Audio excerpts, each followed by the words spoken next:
You know, I definitely feel that something I have struggled with in my life is one-track mindedness because I definitely have been the type of individual where it's like, I will say, okay, we need to be as versatile as possible, right?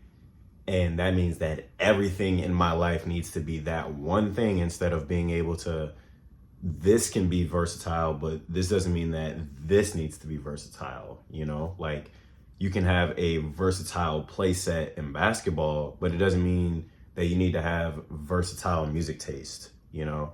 You can have versatile hair and be able to have many styles, but it doesn't mean that you need to be versatile when it comes to eating and things like that.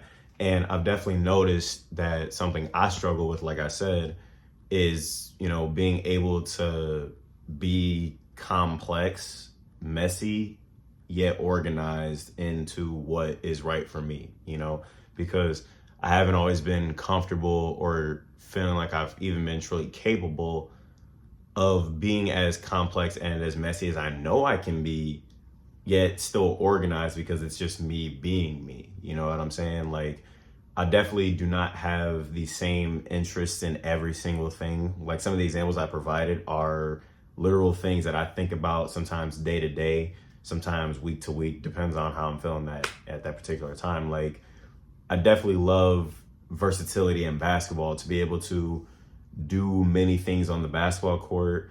I enjoy many aspects of music, many different genres from, people like Chapel Roan to NASCAR Allo to X to Juice World to K-pop, Taylor Swift, etc. But then it comes to eating and I am legit like the most picky person I know, I don't like a handful of things, and if you know me in person, there's a whole list. So there's just that. And it's just getting more comfortable with that truth in order to just live more freely instead of trying to embody this ideal of like, oh, I am extremely versatile, I am extremely free. Because I feel like when one puts that into their mental frame of like, this is who I am, it becomes that limitation of I have to be versatile or free in every single thing or I'm not doing it right. Like for an example, right? There's a term called freeform locks, right? That look like either this or they look like this. The first one is like a manicured version, and the second one is like what the Rastas in Jamaica go about, which is they literally just don't do anything. And I remember saying like, I want to be more free. And I'm like, okay, that means I need to have freeform locks. Why though? Because the term itself says that they're free. Then if that's the case, then are you limiting yourself to this idea that you're free by actively immersing yourself in this idea that you're free, but you're not really free because you're doing it because of the limitation of the word freedom. You feel me? Instead of just doing what you really want to do and standing on that. And I found that with my hair. That's why I'm grateful for my hair journey. And I definitely was second guessing myself, like, should I take my locks out and go the freeform route? Why would you do that when you know that you love your hair exactly how you do?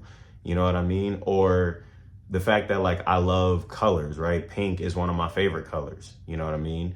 But does that mean that everything needs to be pink about my attire, about my jewelry, about my nails? Is that what that means? You feel me? I'm tatted up, but does that mean that every single tattoo I have needs to be a symbol or something of the sort? It's like you can't just have a particular thing. It's like, it's stuff like that.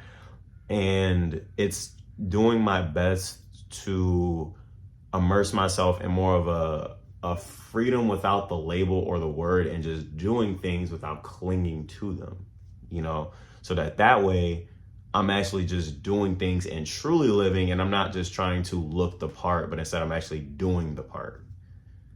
You know what I'm saying?